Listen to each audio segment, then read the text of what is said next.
tous. Aujourd'hui, nous allons parler de la Trinité. Et j'ai un petit problème avec le mot Trinité, c'est simplement parce que ce mot n'apparaît pas dans la Bible. Alors, il y a aussi d'autres mots qui n'apparaissent pas dans la Bible, comme le mot Bible, par exemple, le mot millénium, la plupart des chrétiens attendent le millénium, et le mot incarnation. Donc ce n'est pas parce que ces mots n'apparaissent pas dans la Bible en tant que tel que la Bible n'en parle pas. Donc ce n'est pas parce que le mot Trinité n'apparaît pas dans la Bible que la réalité de la Trinité ne s'y trouve pas. Donc il faut qu'on puisse examiner les Écritures pour voir est-ce que la Bible parle de la Trinité. Donc, comment est-ce que les théologiens définissent la Trinité? Les théologiens disent qu'il n'y a qu'un seul Dieu, Dieu est un en trois personnes. Bon, vous ne trouverez pas cette formulation dans la Bible et puis elle est assez compliquée à comprendre.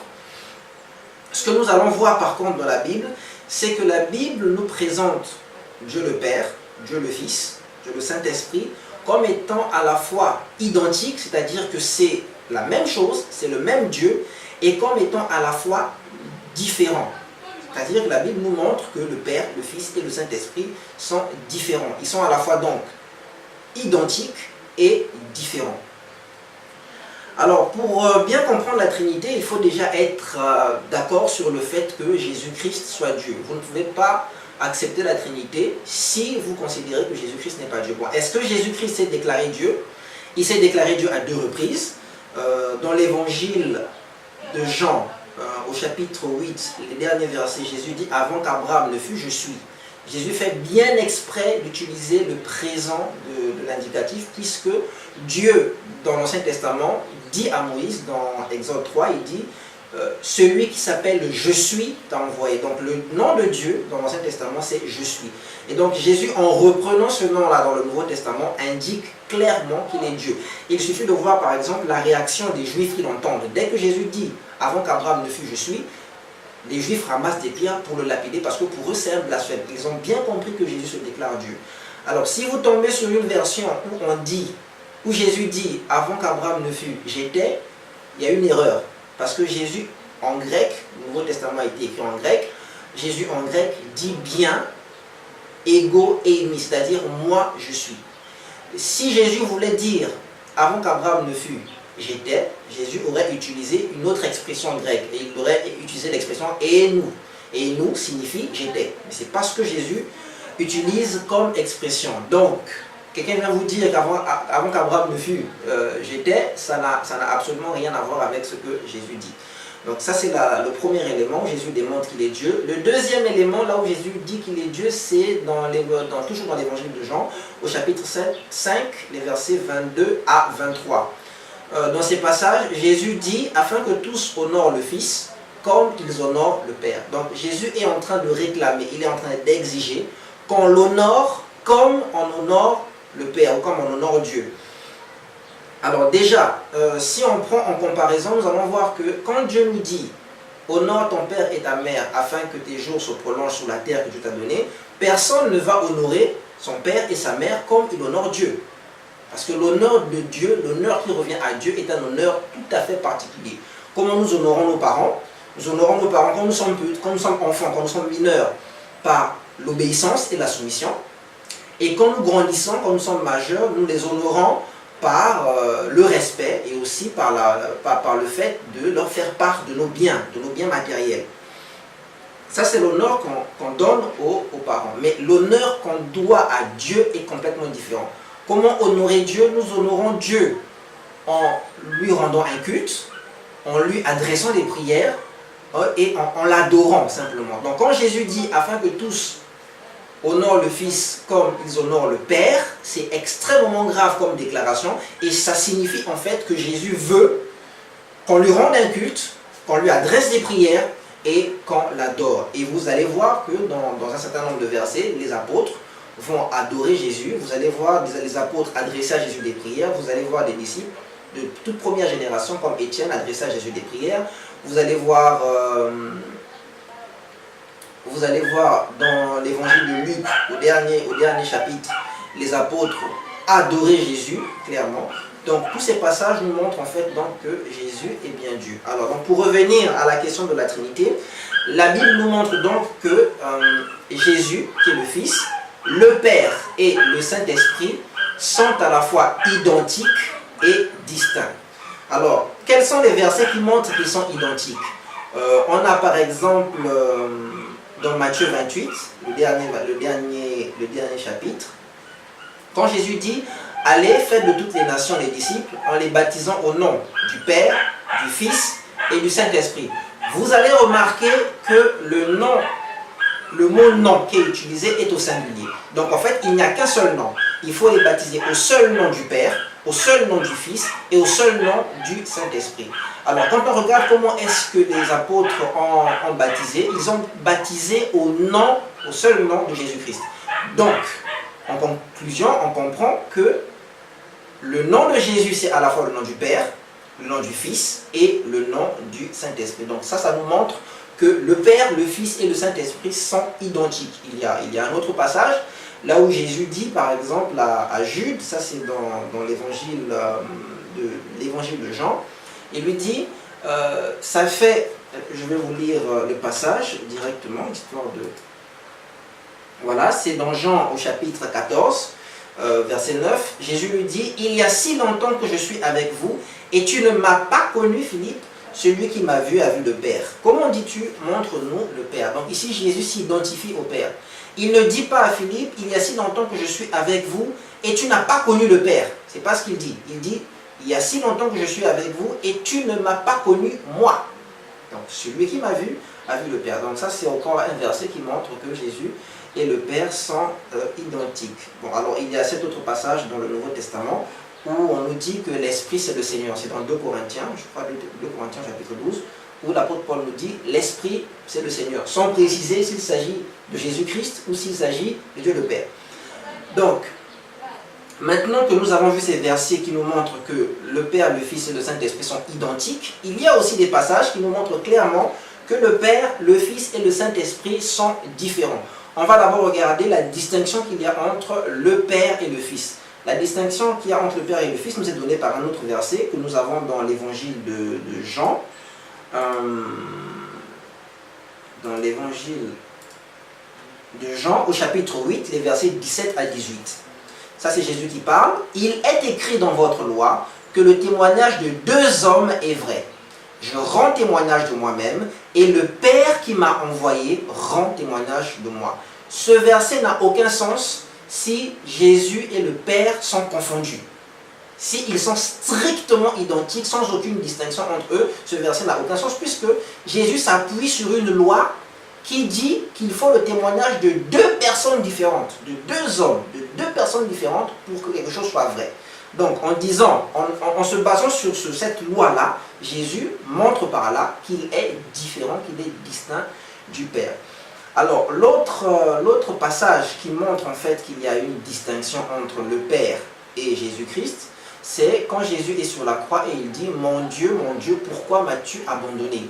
Ce n'est pas possible si Jésus et le Père se confondent. Si c'est strictement la même personne, ce verset-là n'a aucun sens. Parce qu'il n'est pas possible que le Père abandonne le Fils s'ils se confondent. Ce n'est pas possible. Et ça déjà, ça met à mal cette doctrine qu'on appelle le modalisme, qui dit que le Père, le Fils et le Saint-Esprit, ce sont seulement des modes, ce sont seulement des fonctionnements. Quand une fonction se sépare d'une personne, cette fonction cesse d'exister. Si vous prenez le roi, un roi est à la fois père de famille, il est à la fois chef de l'État, et il est à la fois époux, il est à la fois marié. Si vous lui retirez son titre de chef de l'État, ben, il n'y aura plus de chef de l'État, simplement. Parce que c'est une fonction que vous lui retirez. Une fois que vous la lui retirez, elle cesse simplement d'exister jusqu'à ce qu'une autre personne prenne ce titre. Et le problème, c'est que Dieu ne donne sa gloire à personne. Donc, quand Jésus dit « Mon Dieu, pourquoi m'as-tu abandonné ?» pour exprimer la séparation qu'il y a eu entre lui et le Père sur la croix, c'est simplement quelque chose qui montre très, très clairement que Jésus est distinct du Père. Alors pourquoi, juste pour la petite histoire, pourquoi est-ce que le Père s'est séparé du Fils? C'est simplement parce que sur Jésus-Christ, à ce moment-là, étaient déversés tous les péchés des êtres humains. C'est-à-dire que sur la croix, Jésus a porté le péché de tous les êtres humains.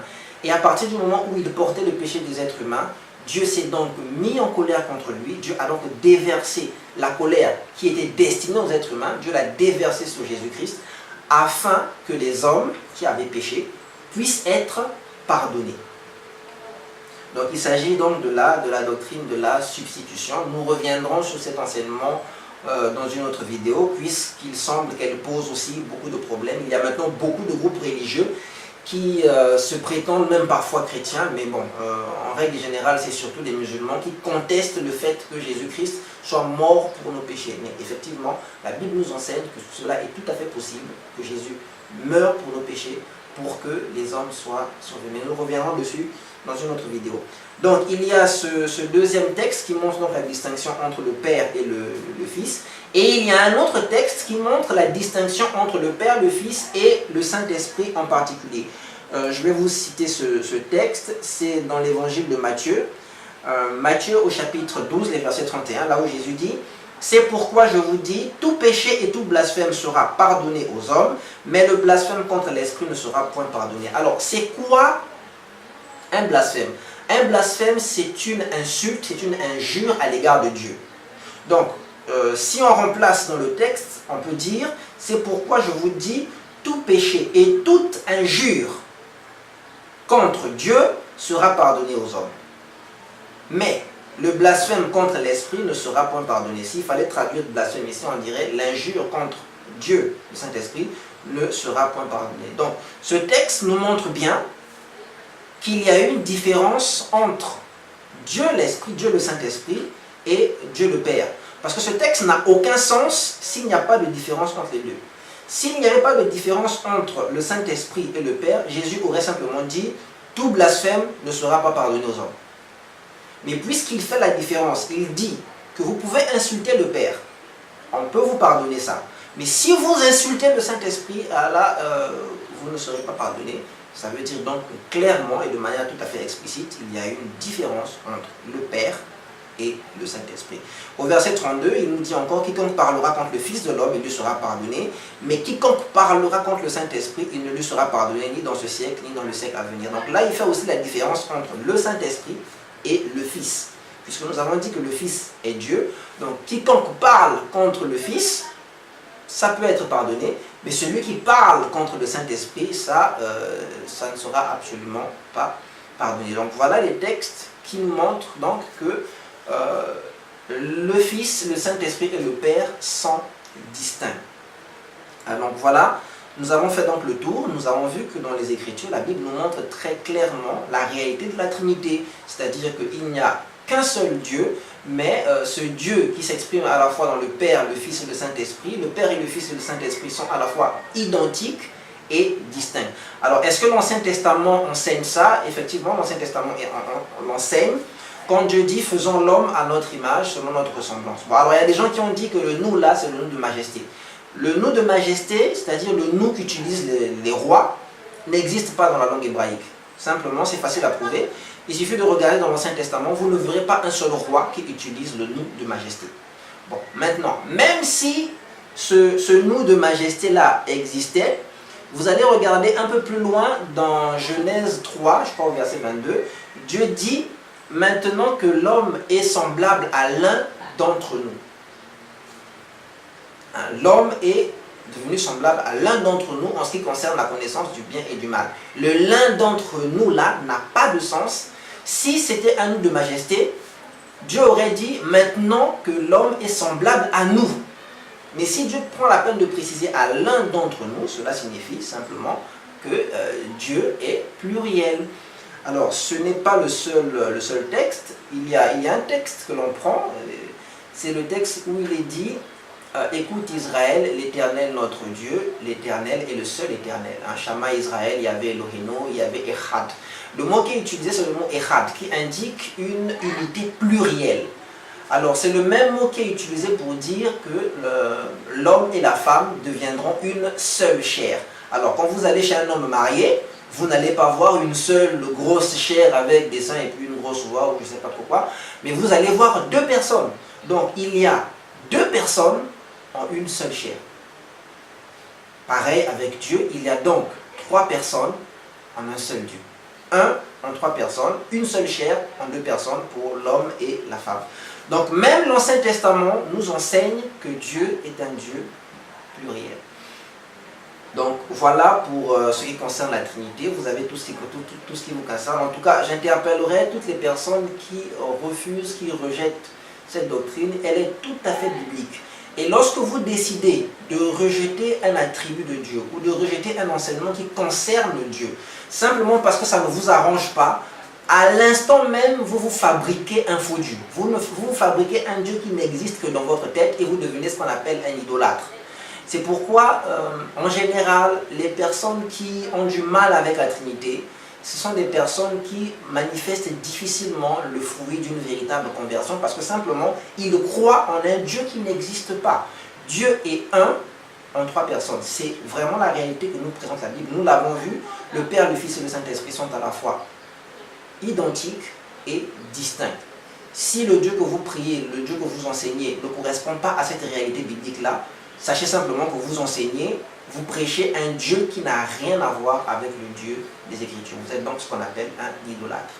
Donc voilà, que le Seigneur vous bénisse et j'espère vous retrouver lors de prochaines vidéos.